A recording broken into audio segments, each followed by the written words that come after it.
Kalau kita perhatikan kondisi hari ini anak-anak SMA, pacaran-pacaran zaman sekarang Bapak Ibu, itu beda dengan pacaran orang-orang zaman dulu. Orang zaman dulu pacarannya jauh-jauhan, jarang ketemu, langsung dinikahkan. Sekarang kan enggak. Pacaran dulu 2 tahun, 3 tahun, cocok lanjut, enggak cocok, ganti yang lain. Loh kenapa? Kita pernah tanya, kata mereka, gimana kita mau menikah Pak? Kalau belum cocok, jadi kita nyocok logi dulu gitu ya, 2 tahun ini cari kesamaan, kalau sama lanjut, kalau nggak sama ya nggak lanjut. Nah, nggak bisa begitu. Oleh karena itu jamaah sekalian, ada satu tanggung jawab besar yang kemudian kita emban. Tugas kita bukan hanya kemudian berangkat pagi pulang sore cari nafkah, bukan hanya itu. Betul, bulatan senasibaka minad dunia, jangan kalian melupakan bagian di dunia, salah satunya dengan bekerja. Betul, pekerjaan ini bagian dari perintah Allah, wa qul i'malu, bekerjalah kalian, dan lain sebagainya. Bahkan pekerjaan ini menjadi salah satu bagian untuk mempersiapkan anak-anak kita di masa depan agar mereka tidak lemah secara finansial. Betul nggak kira-kira Pak? Bapak anaknya sekarang, Bapak cari nafkah, anaknya sekolah, biar sekolahnya yang bagus, sekolah tinggi kalau perlu. Biar apa? Kehidupan nanti di masa depan itu lebih baik dibanding kita. Atau ada bapak-bapak, ibu-ibu yang nggak mau disaingi anaknya. Bapak hari ini jadi leader di PT, kamu besok nggak boleh jadi leader. Untuk operator, misalnya begitu. Enggak, pasti kita pengen anak kita lebih dari kita semuanya. Jadi jamaah rahmati Allah Subhanahu wa taala, anak kita dalam Quran itu dijelaskan anak-anak kita ini semua fitrah. Fitrahnya apa? Mentauhidkan Allah Subhanahu wa taala. Teman-teman nanti makalahnya saya bagikan ya, saya buat tulisan ini, saya buat makalah nanti saya bagikan, jadi bisa teman-teman baca nanti di rumah. Nah, yang pertama konsep fitrah itu Allah sampaikan ketika Allah tuh bertanya kepada calon bayi itu, alastu birabbikum, apa jawaban kita semua? Qalu bala syahidna. Bukankah aku ini Tuhanmu, kata Allah? Iya, kata kita, engkau adalah Tuhanku. Disitulah kemudian menjadi dalil anak itu dilahirkan dalam kondisi fitrah. Apa fitrahnya? Mentauhidkan Allah. Anak baik bahasa kita. Kemudian Nabi sallallahu alaihi wasallam menjelaskan dalam hadisnya, tidak ada seorang bayi pun yang dilahirkan kecuali dalam keadaan fitrah. Lahir dalam kondisi di dunia itu fitrah. Kemudian yang menjadikan anak-anak itu bermacam-macam gayanya siapa? Faktor orang tua. Mereka lah yang menjadikan anaknya Yahudi, Nasrani, dan sebagainya. Kenapa? Pengaruh-pengaruh yang dia berikan. Mereka lah yang menjadikan anak-anaknya ateis, bahkan yang nggak mau mengenal Tuhan misalkan, yang mereka nggak taat ibadah, bisa jadi masuk ke situ. Jadi ketika anak-anak kita lahir ke dunia, kita lah yang mewarnai. Bapak Ibu jangan kemudian merasa, sekolah saya yang anak saya titipkan sekolahnya mahal Pak. Ya, masuknya ada 50 juta misalkan. Sebulan tuh 5 juta Pak, misalkan begitu. Berarti selesai tugas saya, yang penting saya cari uang banyak, anak saya sekolah yang bagus, bayarannya mahal, selesai. Bukan Pak, belum. Anak-anak kita di sekolah, di SD itu kan dari jam 7 sampai jam 4 atau jam 3, betul Pak? Dari jam 3 sampai jam 7 pagi lagi, di mana tempatnya? Di rumah. Iya kan? Belum lagi di waktu itu, berapa waktu banyak dia main. Berapa banyak dia nonton TV, berapa banyak dia tidur. Ayo kita introspeksi Bapak Ibu. Berapa banyak waktu kita ngobrol dengan anak kita? Banyak atau sedikit kira-kira? Sedikit. Kita pun jujur. Kita jawab dengan jujur dari hati terdalam kita. Siapa kira-kira yang ngajarin anak kita bacaan sholat Pak? Bapak-bapak atau ustazahnya? Ayo ngaku jujur. Siapa? Guru-gurunya kan? Yang ngajarin baca Quran siapa? Mungkin Bapak Ibu hanya sesekali, 2 kali, seminggu 2 kali, barangkali ngajak mereka ngaji bareng. Tapi yang intens itu Bapak Ibu gurunya.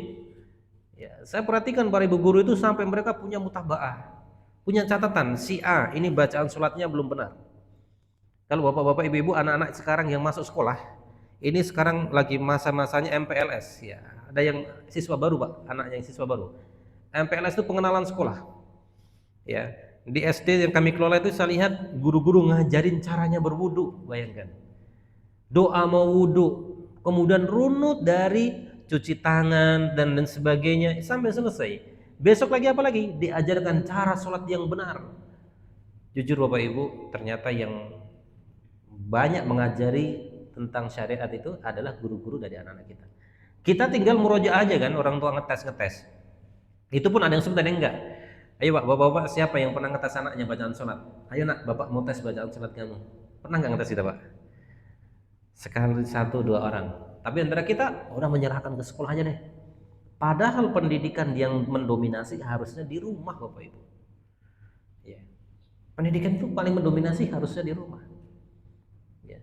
Peran orang tua menjaga fitrah anak. Maka kenapa kemudian korelasi ayat tadi, Bapak Ibu bekerja, mencari nafkah, uang itu jangan kemudian kita fokuskan untuk material saja. Artinya begini, cek.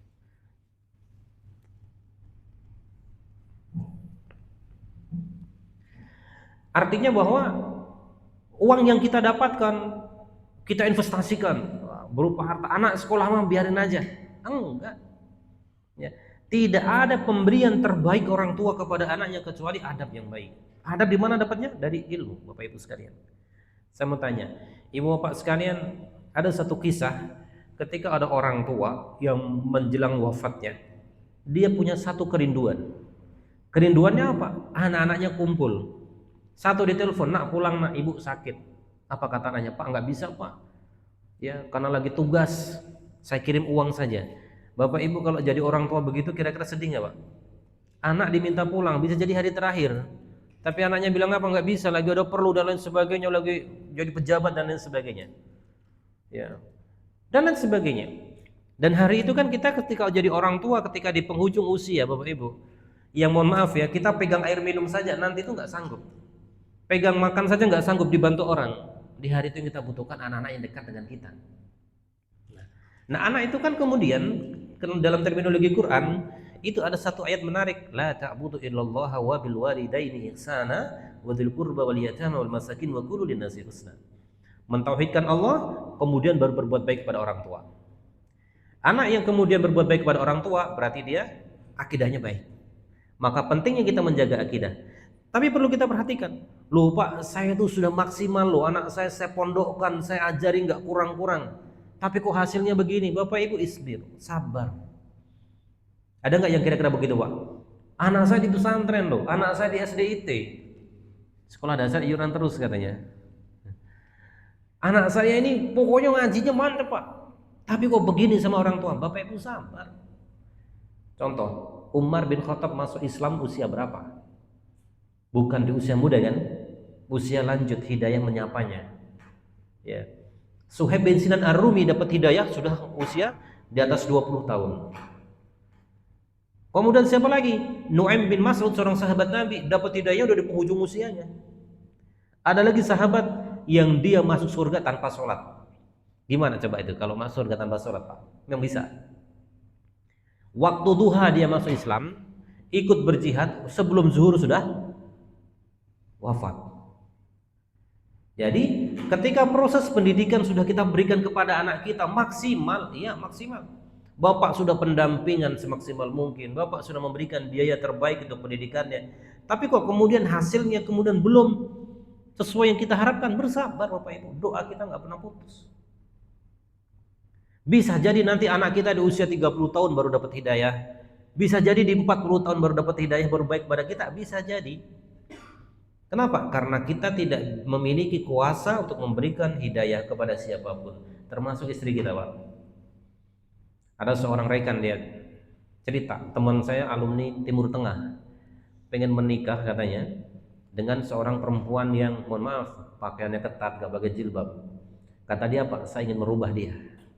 2 tahun menikah istrinya belum menggunakan hijab. Dia tersadarkan, apa kata dia? Ternyata saya sombong.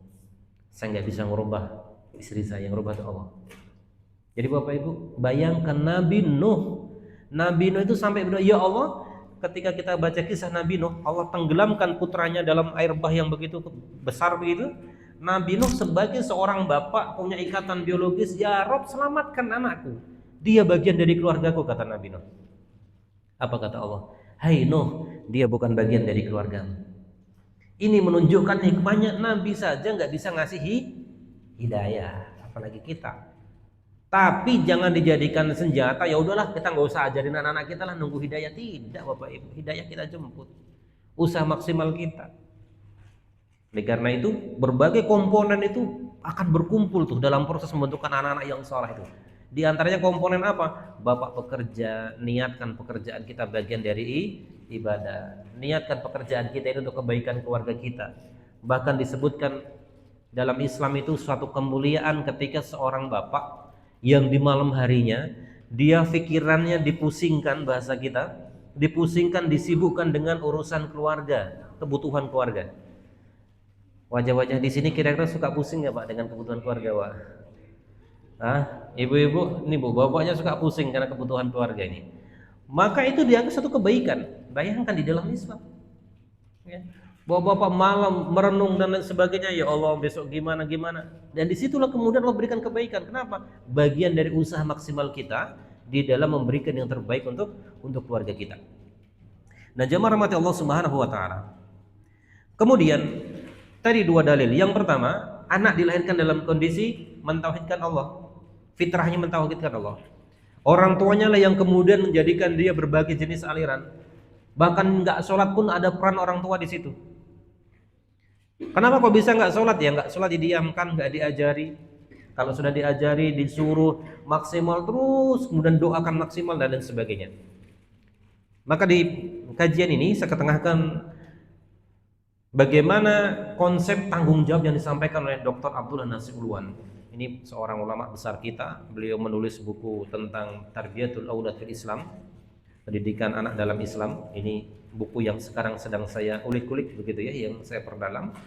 Beliau memberikan 7 tanggung jawab orang tua, mengingatkan kita bahwa bapak ibu, bapak-bapak bekerja bukan hanya sebagai seorang ayah, ibu bukan hanya sebagai seorang ibu saja, tapi ibu dan bapak ini sebagai pendidik di rumah.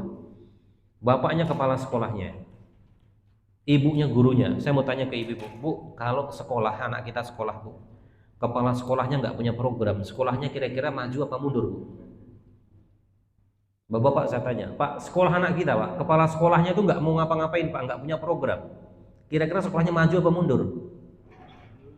Nah, Bapak sekarang kepala sekolahnya Pak, di rumah.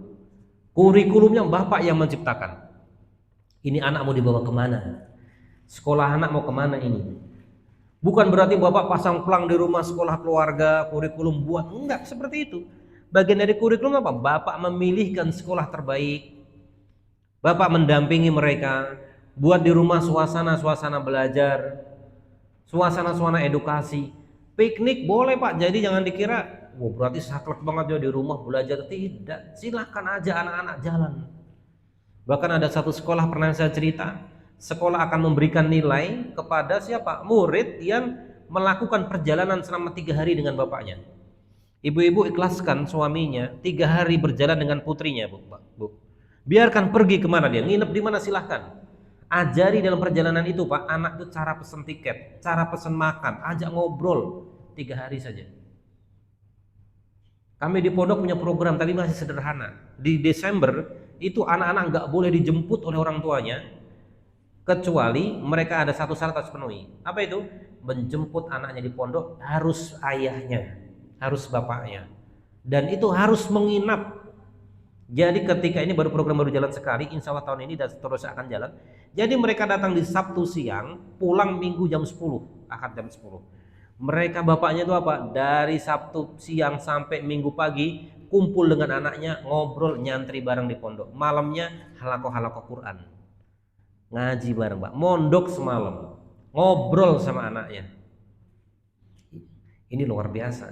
Bapak Ibu perhatikan, dalam Islam ini tanggung jawab kita sebagai seorang ayah ya. Dialog bapak dengan anak itu lebih dari 10 kali Pak. Anak dengan ibu nggak sampai 5 Pak. Ya, nggak sampai 5, tapi bapak itu 10 kali lebih, bahkan 14 kali. Menunjukkan kita punya dominasi yang kuat. Ya, dominasi yang kuat seorang ayah. Jadi bapak kepala sekolahnya silahkan buat kurikulum. Nah, kata Dr. Abdullah Nasir Uluan, tanggung jawab pertama adalah tanggung jawab imaniyah. Bapak punya tanggung jawab terhadap pendidikan anak, ibu bapak sekalian, tentang iman mereka. Silakan hari ini kita berbangga dengan anak-anak yang gelarnya panjang, yang dunianya banyak, tapi satu hari nanti yang kita butuhkan adalah anak-anak yang baik, anak-anak yang taat sama Allah. Maka kenapa kemudian kita suka menyampaikan tentang sholat, jangan sampai dilupakan, jangan sampai disepelekan berkaitan dengan sholat, Bapak Ibu. Kenapa? Kalau anak-anak kita ini sudah sholatnya males-malesan, bahkan nggak sholat, na'udzubillah, Tuhannya ditinggalkan, mungkin nggak Bapak Ibu sebagai manusia ditinggalkan? Mungkin nggak kira-kira Pak? Sangat mungkin loh, Tuhannya ditinggalkan loh, apalagi manusia. Jadi poin inilah kemudian kita tekankan, Bapak Ibu gak usah pusing, nanti anak saya mau jadi apa, gak usah kita pusingkan.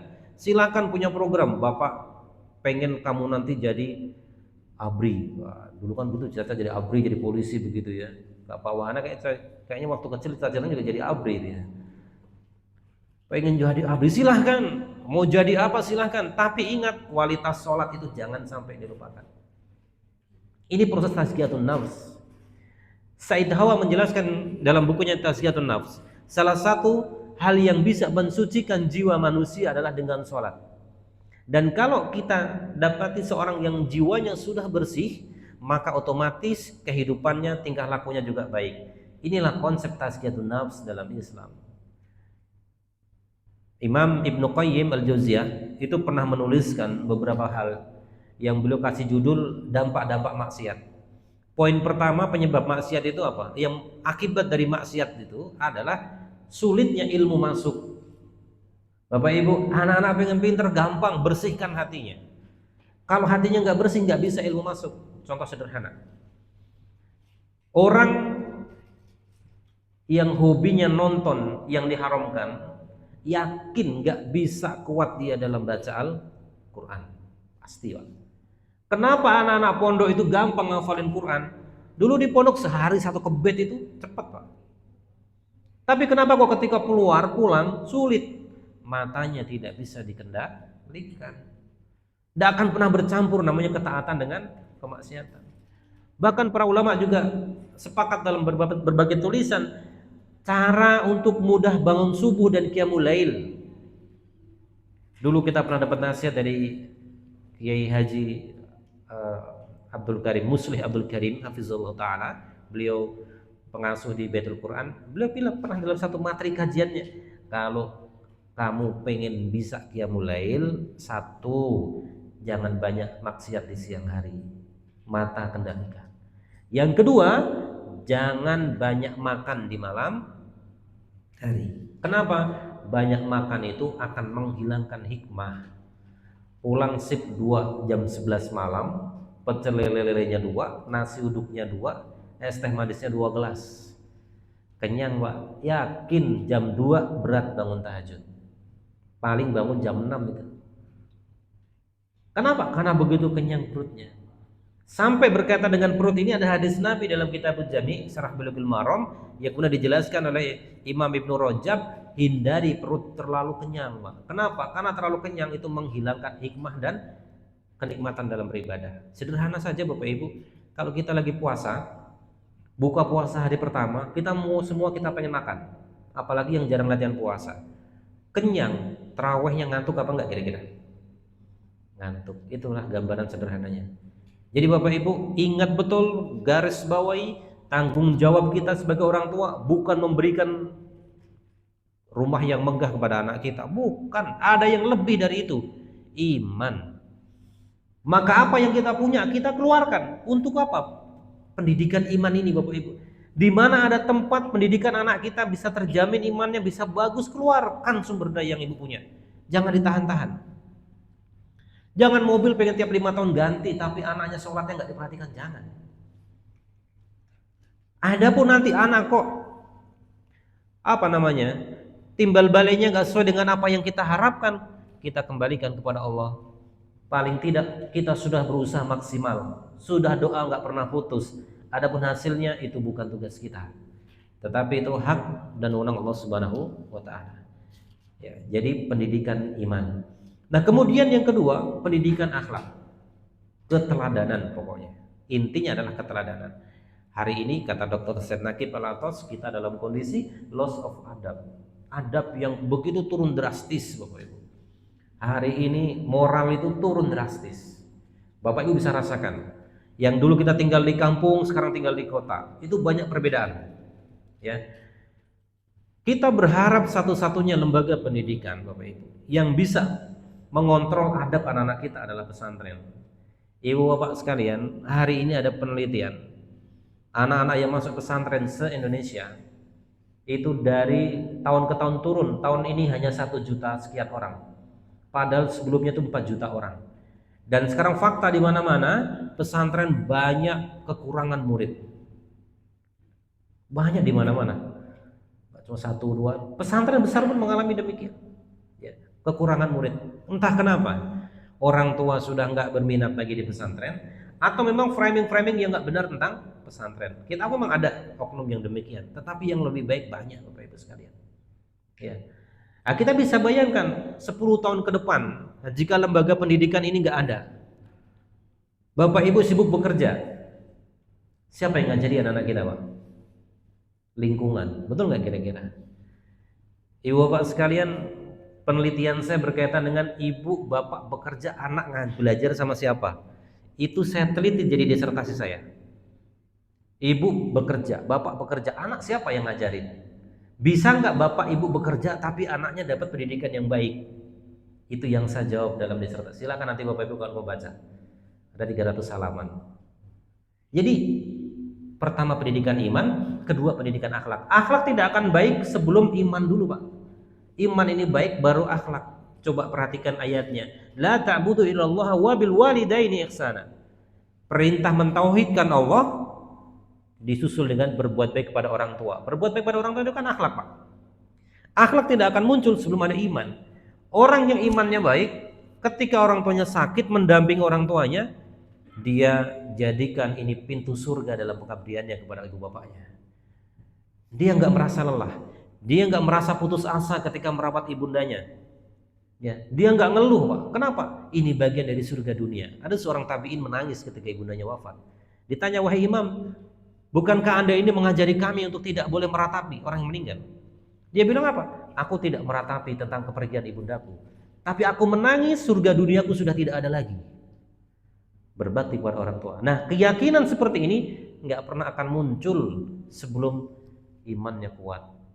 Sebagai closing statement, Bapak Ibu sekalian, tanggung jawab yang pertama kita pendidikan iman. Keluarkan sumber daya yang kita punya untuk mereka. Ya, nggak usah gengsi-gengsian, anak saya sekolahnya nggak bonafit, nggak apa-apa. Yang penting imannya baik, sholatnya rajin, mendoakan orang tua. Nggak pengen apa Bapak Ibu anak-anak kita setiap hari tahajud? Pengen nggak kira-kira, Pak? Punya anak-anak usia SMP, SMA tiap malam tahajud doain bapak ibunya, ya, pengen apa bapaknya didoain gitu ya. Ya, ini suatu hal yang nikmat yang luar biasa ketika kita punya anak-anak yang demikian. Mudah-mudahan Bapak Ibu rahmati Allah Subhanahu wa taala, kita yang hadir ke tempat ini atau siapapun yang mendengarkan kajian ini, mudah-mudahan Allah berikan kemudahan di dalam mendidik putra-putrinya, yang kelak anak-anaknya, putra-putrinya menjadi anak-anak yang baik di dunia maupun di akhirat. Hadanallahu wa iyyakum ajma'in. Assalamualaikum warahmatullahi wabarakatuh.